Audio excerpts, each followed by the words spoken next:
the shop, guys. Got a couple things on tap today on the Cub Cadet Dozer build. Going to cut the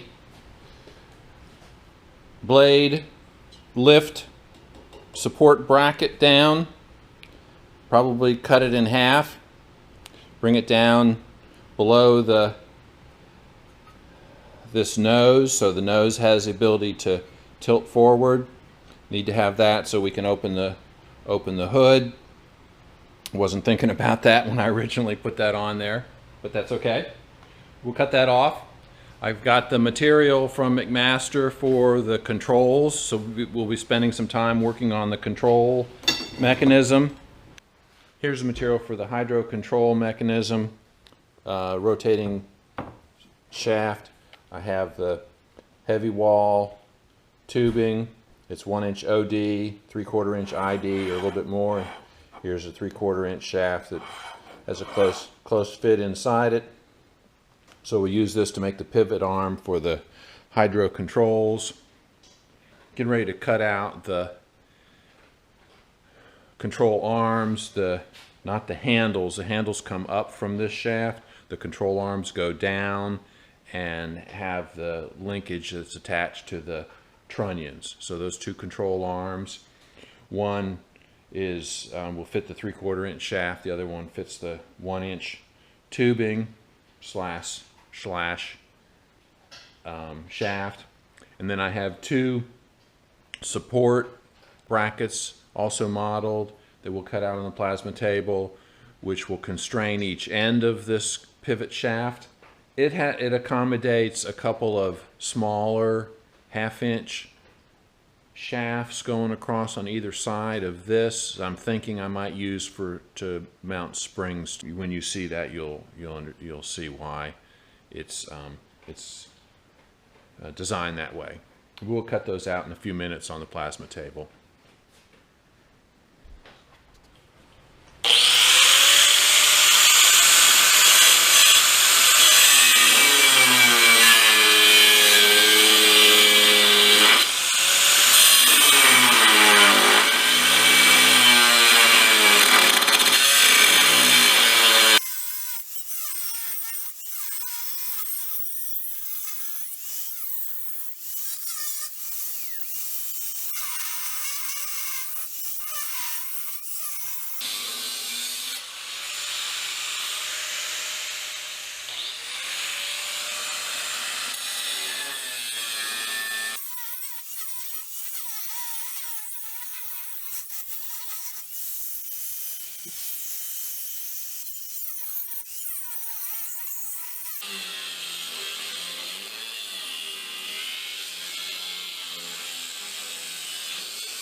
That's got most of the weld, what was left of the weld, removed. Someone posted a comment last week or the week before, which is so true. A grinder does not a welder make. And I certainly agree with that. I'm not that great a welder. I do rely on the grinder more than I should. But I will say that a grinder does a welder unmake, in this case. Grinding off the excess weld. I'm going to cut the tower down, and we'll come back in a little while and look at reinstalling it.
Just using these two tool bits to get this idler pulley close.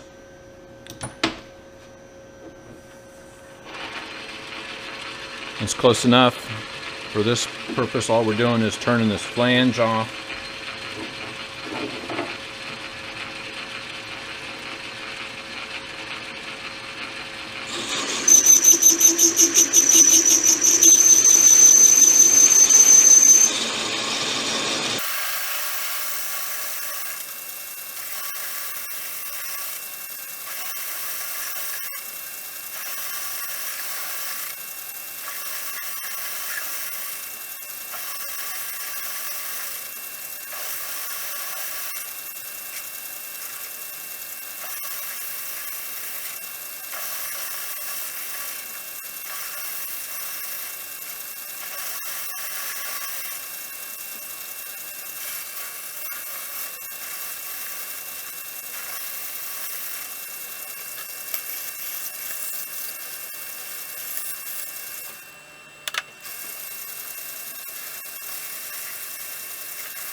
So by turning those flanges off, it'll give us a idler pulley which is wide enough to cover both belts. So that's the purpose of doing that.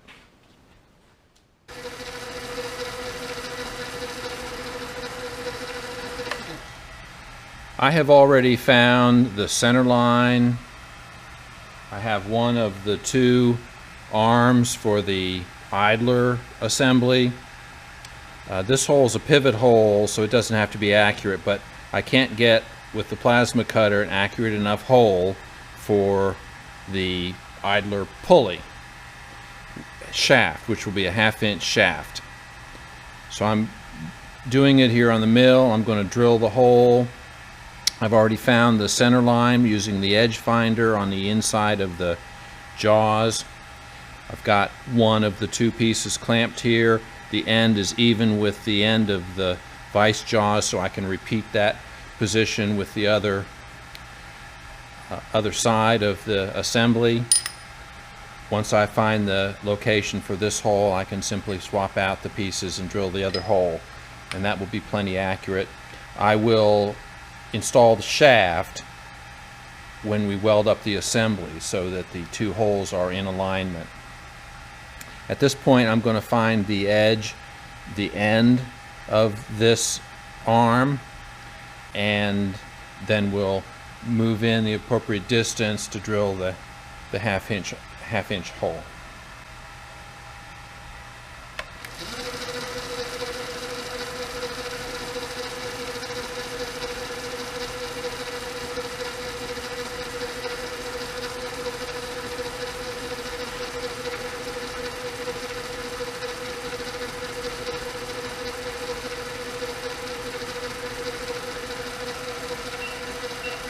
All right, so right there is the edge.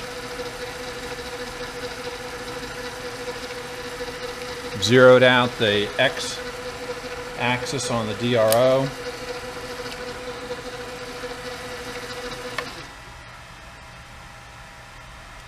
I'm going to move it over 1/10 of an inch in order to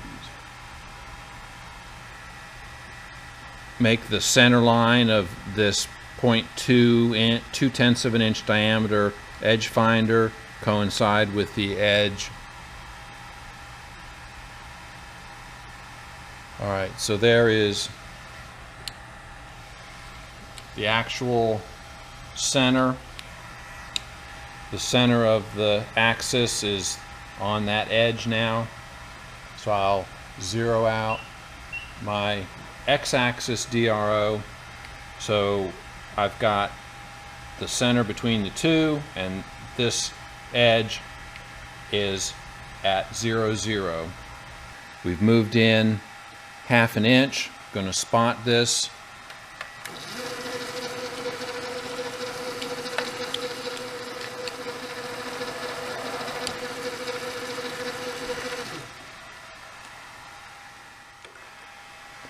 I'm back on my center point here with a 1/2 inch drill. I'm going to use a 1/2 inch drill.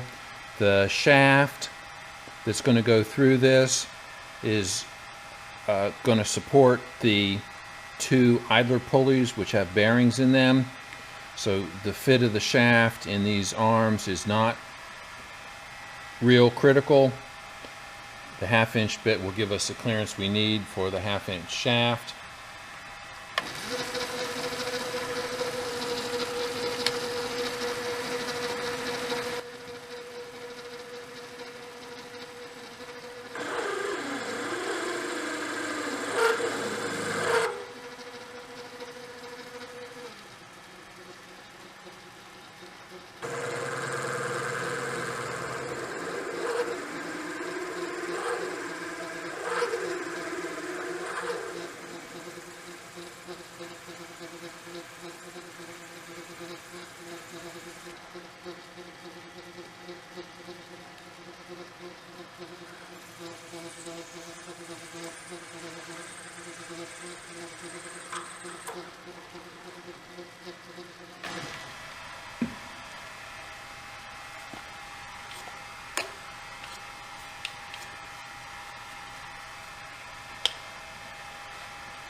So let's check the fit on this 1/2 inch shaft.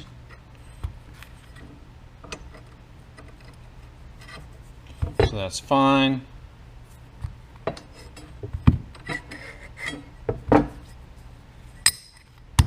This is the shaft I plan to use. It's a piece of 4140.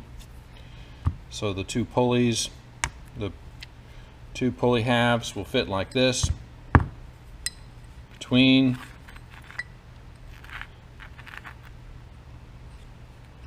these 2 arms,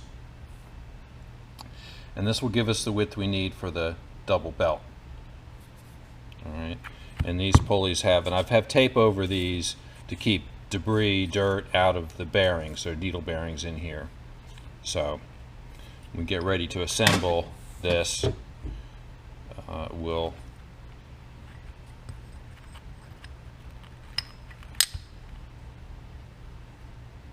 take the tape off.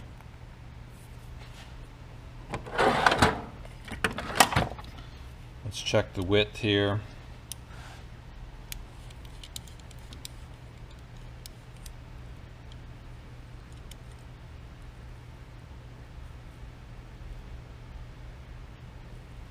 2.14443.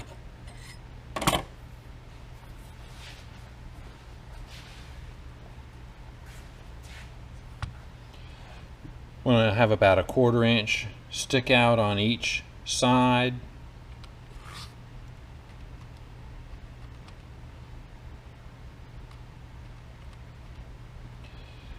Because I'm going to drill a hole through the end of the shaft, and we'll put a cotter pin through it. So we'll have a cotter pin on each side, the shaft going through the middle. So we need about 2.64, we'll maybe call it 2.75, 2 3/4 inch long. We'll cut that and then use it to hold everything together while we weld the web between the two arms, and then we'll come back and make sure that these two holes line up. Alright, we'll cut this to 2.75.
I found the two sides of this 1/2 inch shaft. It's in the collet. Now that I've found the center line of it, I'm going to go ahead and drill the hole for the cotter pin on this end, then we'll flip it around and drill the hole on the other end.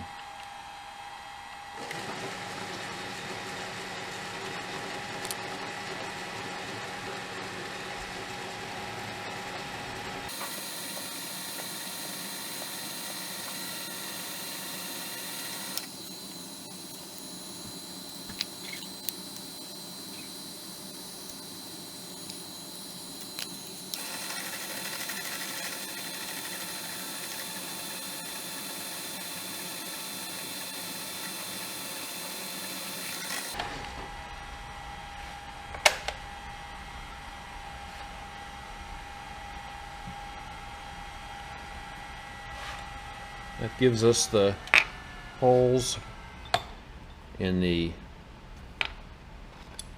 idler pulley shaft.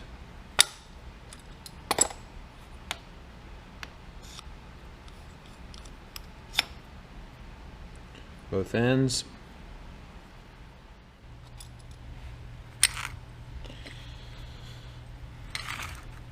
Alright, so here's what the assembly looks like. Got the cross shaft with pulleys, and this is the web which goes between the two arms. Weld this, and then the bottom will pivot on another shaft, and this will press against the belts to tension them. Got the tensioner assembly set up here. We're going to tack it in 4 places, and then we'll tack together the support pivot and put a bolt through it, and see how it looks on the Dozer's drive belt.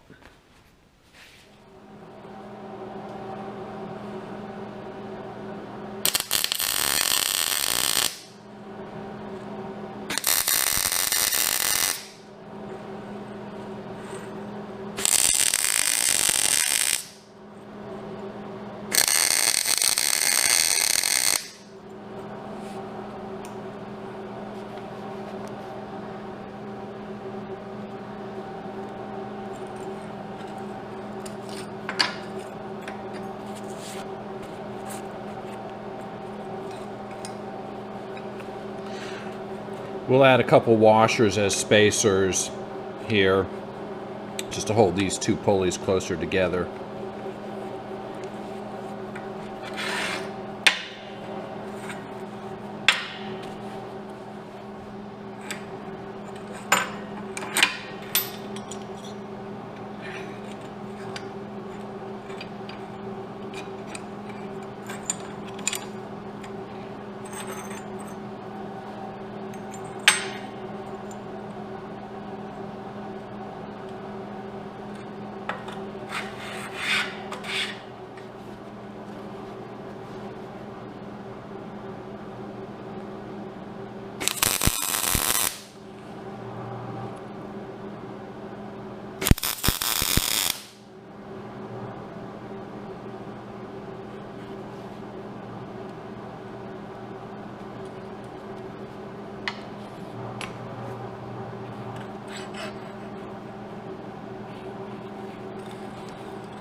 This is where the tensioner sits.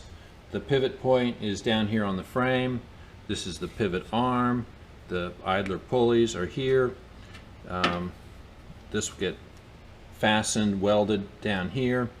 So when this arm pivots, it puts tension on the belts. I'm trying to do it while I'm holding the camera like this. Okay. And so that's the method for tensioning the belts. Okay.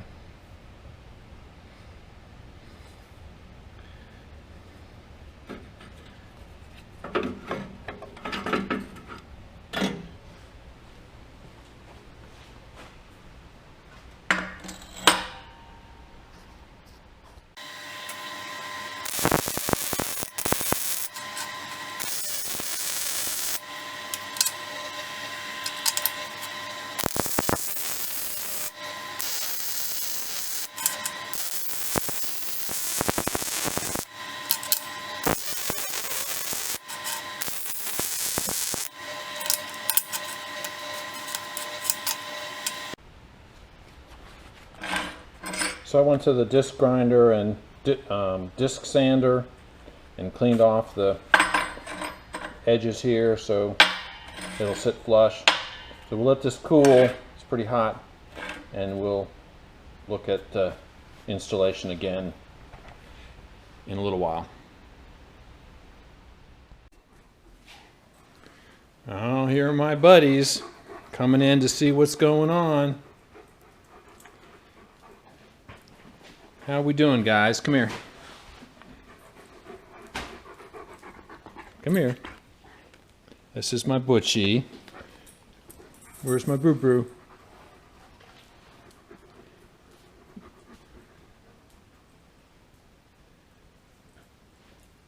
Come here, Brew. And there's my Butchie. Sit. Sit. Sit. Oh, got that eye stuff. Being a good boy. Being Daddy's good boy. Where's my Brew? Where's my Brew? Come here, Brew. Butch is a good boy. Butch, there's my Brew. Come here, sit. Be a good, sit. Yeah, yeah. You're my good boy. Come here, come here. Yeah. Yeah, you're my good puppy. Anybody want a treat? You want a treat? Huh?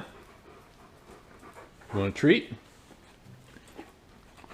Well, look at them alert when I say treat. All right, let's get a treat.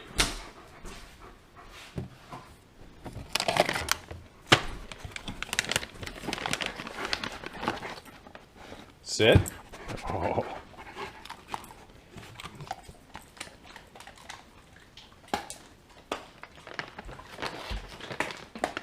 They like their oinkies. Those are just some small treats I keep out here in the shop. They get bigger treats sometimes too. So anyway, they're sweet dogs. Butchie and Brutus.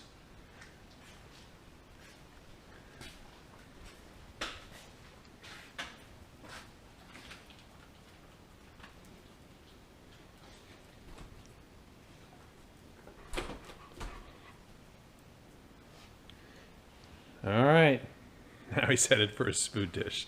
All right.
So the last thing we need to do is attach a riser to this. I was looking at the arrangement there on the tractor. I'm going to weld on a 5-inch riser with an angle plate, which will hold the bolt, which will engage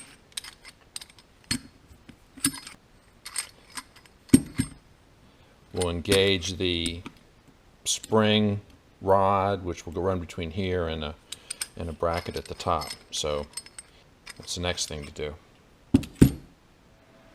All right, I'm over at the plasma table, going to cut out the 2 control arms, which are welded to the bottom of the control shaft, pivot shaft, which those arms will then attach to connecting rods to the 2 hydro trunnions. So cut those 2 control arms out. Then I've got the 2 brackets which will hold the pivot rod for the hydro controls. And then I've got a riser for the tensioner, which is just a 3x5 rectangle of this 1/4 inch steel. So All right, so stand by. We'll get the plasma table here fired up and cut these parts out.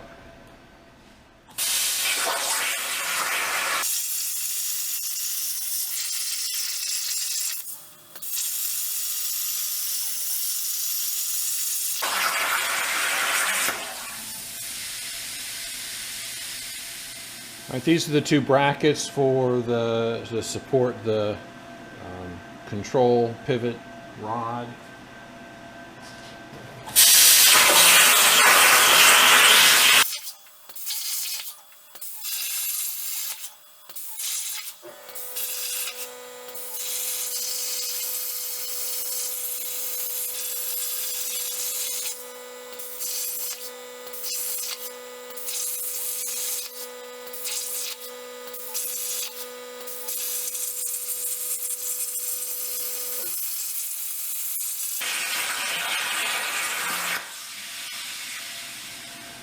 Here are the two control arms.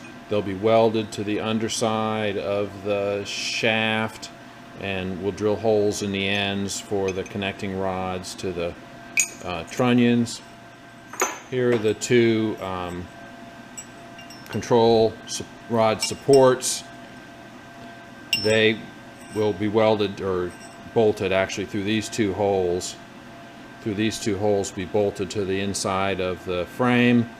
And then the main shaft will run between the two large holes. These two smaller holes will, at least my thinking right now, is hold 1/2 inch diameter or 3/8 inch diameter rods, and we'll have, I'm going to try spring return to neutral on these, and we'll run springs from here to either the control arms or the handles. In any case, I'm allowing for that. Not sure whether we're going to do it or not, but figured I would go ahead and allow for it. So those are the two control rod support brackets. And the last thing to cut out is the tensioner riser. All right, so this last part is just a 3x5 rectangle. This will be the tensioner riser.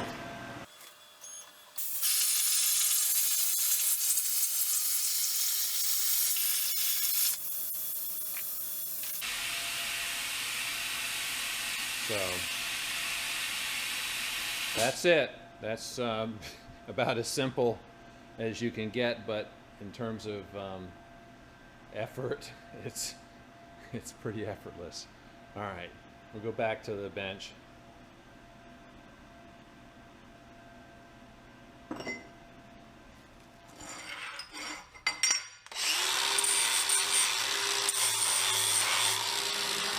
I'm going to tack this riser to the pivot bracket.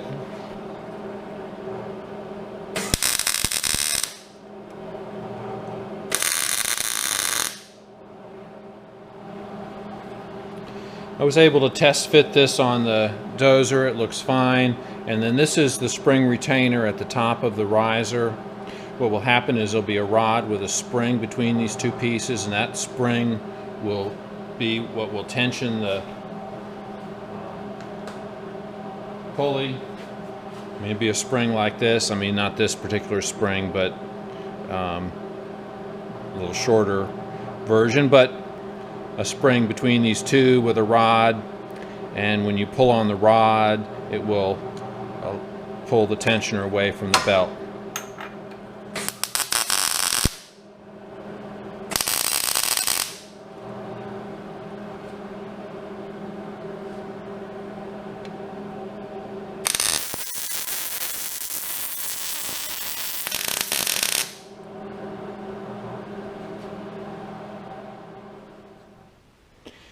All right, so let's talk a bit about the hydro controls. So this is the control pivot rod bracket. So it will go in the frame. I'm thinking about right here. We'll have to test it out. But anyway, it'd be one on each side, and the control rod will run, you know, between these two. So we're going to go ahead and take some measurements and cut the control rod to the appropriate length, begin to fit it up here. I've got the control arm here sitting on a piece of metal as just a spacer, and this is the control rod. This is the outside control rod, the tube. I'm going to weld this, and then we'll come back and weld the other control rod to the 3/4 inch piece.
All right, so this is the basic arrangement for the control assembly.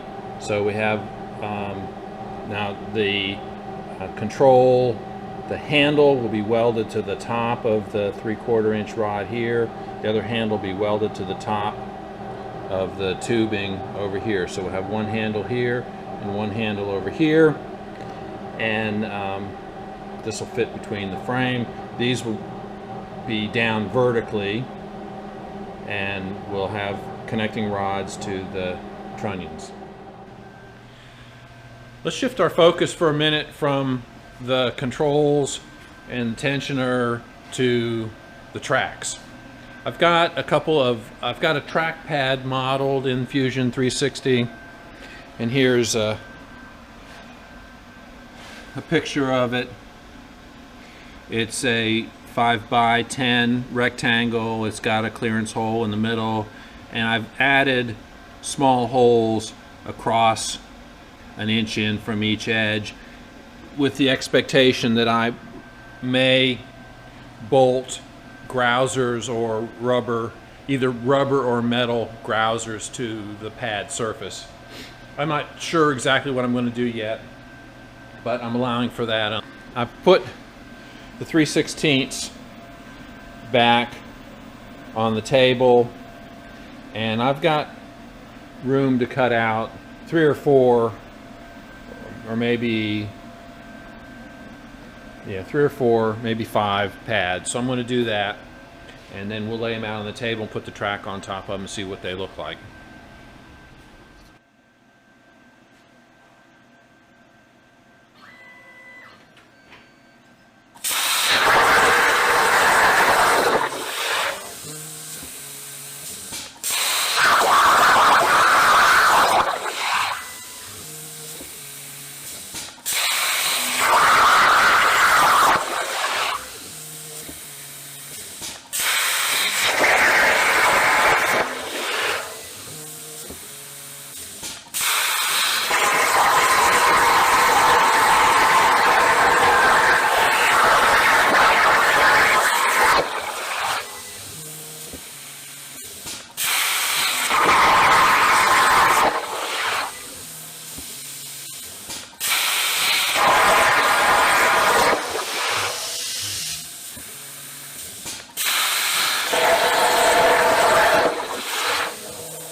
All right, here's what it looks like laid out. I actually cut these pads 5.2 inches. I probably should have cut them 5.1 or maybe even, yeah, 5.1 inches. That'd give me 1/10 of an inch between the pads. Right now they're pretty much touching each other, but it's the proper spacing, it looks like. Got the mud hole in each track there.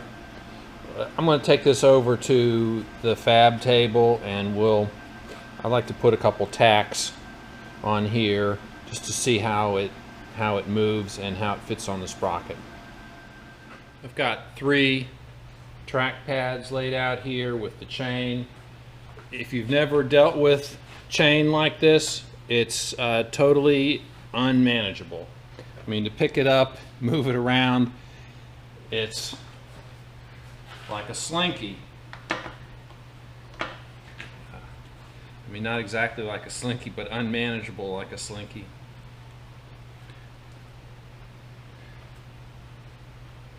All right, I think I'm going to go ahead and put some tacks on these links, and then we'll put it on the sprocket and see what it looks like.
All right, so that fits fine. Let's hang the sprocket off the hub and look at it that way. I'll put a stud in the in one of the holes in the hub, and we'll hang the sprocket on it and see what that looks like.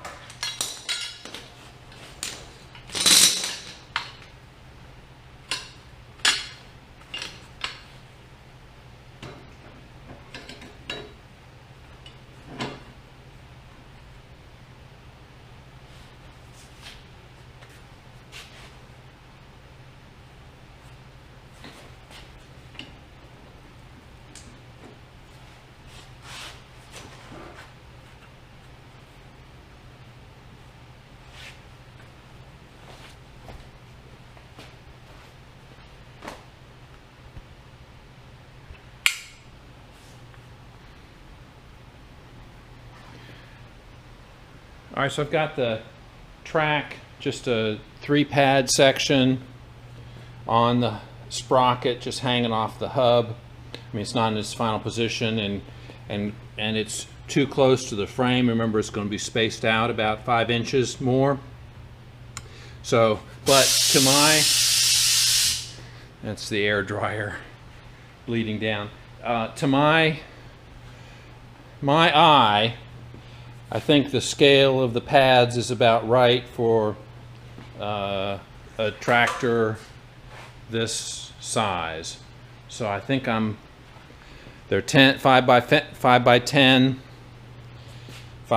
inch pads. I think that's about the right scale. And 5 inches is what it needs to be for the chain. The chain is 2.6 inches pitch. So 5.1 would give a 1/10 of an inch between each pad, so just over 5 inches.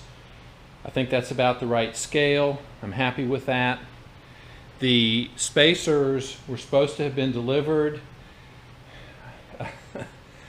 The spacers to bring out the sprocket from the hub were supposed to be delivered At least that's the email I got. They're not here. Last time that happened, they were in my neighbor's. I have a neighbor who is only a part-timer here, and he has a gate in front of his property, and packages are put in a box at his gate. He doesn't get many packages when he's not here, but occasionally one of my packages ends up in his box, so I need to run over there and just check it out. I'm happy with the size of the track pads relative to the scale of the tractor. Once we get them spaced out, then there'll be room for the operator's legs, and I think this will work out fine. All right, so it was pretty easy to weld those links to the bottom of those pads. I mean, I just tacked them. I'll wind up taking them off because I won't be using, I don't think I'm going to be using 3/16. If I use 3/16 for the pads, I will need metal grousers to stiffen the pads. If I use 1/4 inch, I could probably get by without that. I may wind up putting reinforcements on the underside. I don't know yet. We'll see. Anyway, I'm happy with that. All right, let's get back on the tensioner.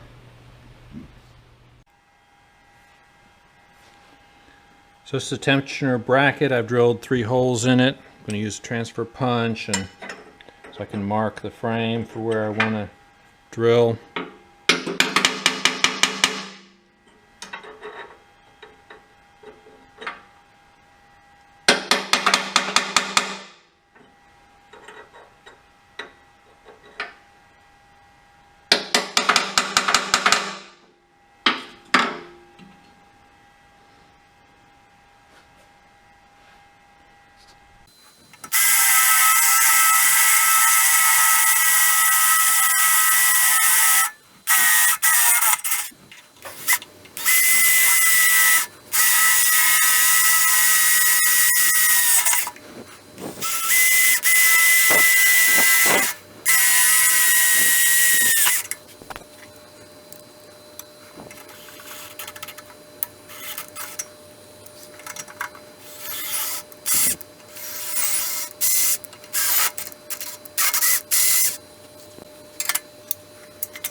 All right, so this is not the spring I'm going to use, but get the idea.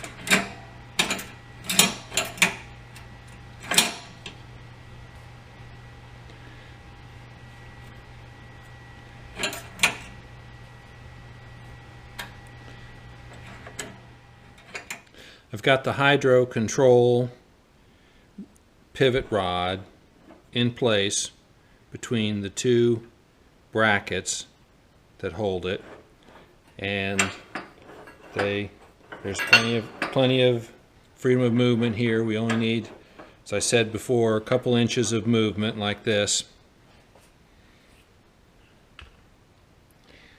And if we step back, we have say this is the control handle. We certainly have the plus or minus 3 inches for a total of 6 inches of motion here necessary. So it'll be plenty. So I think that's a good position. I'll go ahead and mark these holes, and again I'm going to drill and tap the frame for a couple of bolts on each of these 2 brackets. All right, that's all we have time for this week. We've got the tensioner complete, with the exception of the spring and the actuator. So we'll finish that up. I've got the position for the controls. We got the control arms welded up.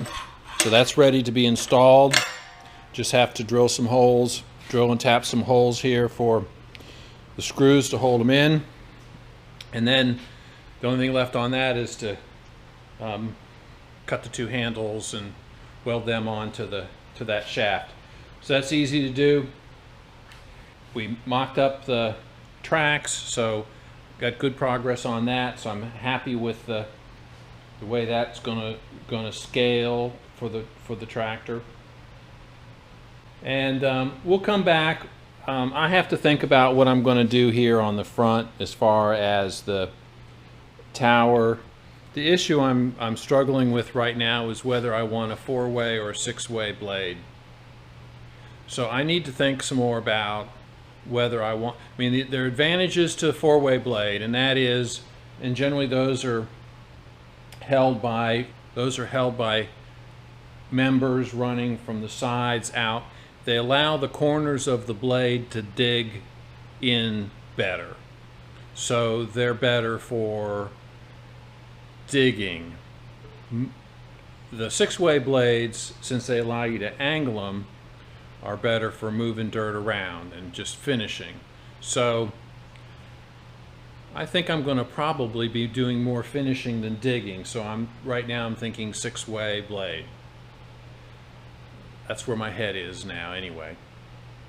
So I need to think about how I'm going to mount the blade, and I may not do anything with this until I figure that out. So that may be sometime down the road. I'm not going to address the blade much until I have line of sight on the track frame and the tracks and all that kind of stuff. So that's the focus. Once we get the controls and tensioner finished, then we start working on the tracks and the track frame. We'll wind up coming back at the end to do some cosmetic stuff. We'll paint all the hood and the dash tower and new decals, that sort of thing.